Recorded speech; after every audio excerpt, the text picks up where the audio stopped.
Alright guys, welcome to part 4 of this little setup. So are the instructions.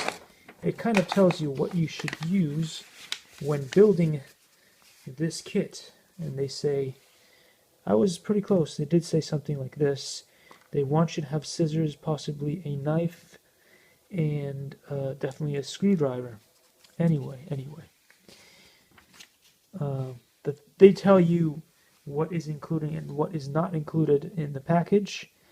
And what is not included is the 2-channel surface radio system, the battery pack, the battery charger, the motor.